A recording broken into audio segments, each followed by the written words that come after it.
Usa sa mga gikahinamang bisitahon sa mga turista, mapa-local man o mapa-international, mao ang kadagatan sa Pilipinas gumikan sa atraksyon niini. Usa na niini ang kadagatan sa Barangay Marigondon, syudad sa Lapu-Lapu, diin lakip kini sa sagad nga mga bisitahon sa mga divers ug sa mga mag-island hopping. Apan sukad nga nagka-pandemya, niminus ang gidaghanon sa mga turista sa naisgutang barangay, hinungdan nga niminus usab ang basura ug nihinay-hinay og balik ang mga sea creatures ug adunay lain nitumaw nga atraksyon sa ilang lugar nga mao ang butanding. Ug karon nga adunay nitumaw nga mga butanding sa ilang lugar, sayra nato kung unsa ang mga laka nga paghimuon sa gamhanan sa Barangay Marigondon aron maprotektahan ang ilang kadagatan ug ang mga whale sharks pinaagi sa tong pagkinabi kang Konsehal Emeterio Bunghanoy sa Barangay Marigondon dinhi lang sa GMA Regional TV Live. Isgutan nato karong buntaga mga kapuso kining nakit-an nga whale shark sa kadagatan sa Lapu-Lapu City. Makauban nato Barangay Councilor sa Marigondon sa Lapu-Lapu, Councilor Emeterio Bunghanoy. Mayong buntag ug kumusta ka, Konsehal? Welcome sa GMA Regional TV Live. Good morning, sir. Daghang salamat, Konsehal Eme, for joining us. Sir, first up, kumusta ang turismo diya sa Barangay Marigondon human sa duha ka tuig nga nasinati atong pandemya? Nagbalik-balik na nga to ang turismo sa ato ang lugar sa Dakbayan sa Lapu-Lapu. Populi tuloy-tuloy na ni. Although mga locals pa ang kadaghanan, pero doon na mga international nga tourist nga panagsamo arena namo diri sa Barangay Marigondon. Konsehal, base sa itong nabasahan, dunay nakit-an nga butanding diya sa inyong kadagatan o sa may gibati ninyo ini o sa po'y masulti nimo ani, Konsehal? Nalipay nigdako nga nito nga na nagpakita diri sa amo ang barangay ang kini gitawag og butanding kung whale shark. Unya dako na mo pasalamat nga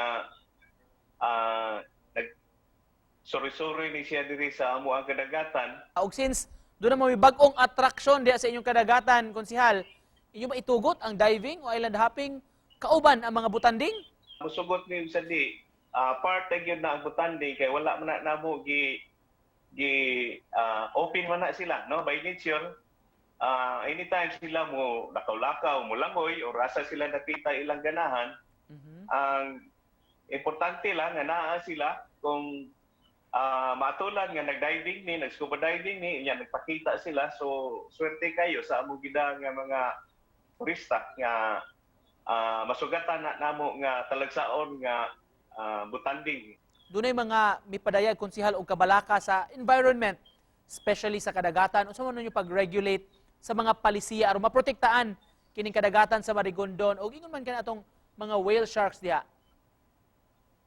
Well, ang pinaka amo siguro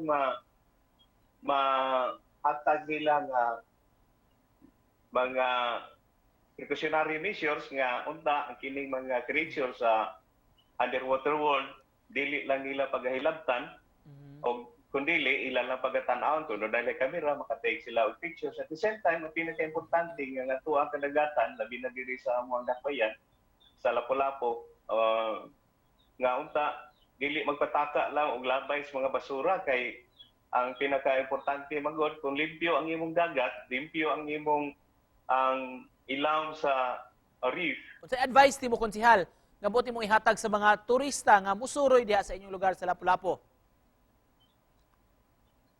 Well, sa turista siguro ang amo ang labi na kung mag-scuba diving, amo lang yun i-emphasize nga proper buoyancy control nga dili sila maka damage sa mga corals. At the same time, no pick-up zone, kinahanglan nga dili sila manguha og corals, mga unsa pa na diha ka shells o unsa pa mga isda.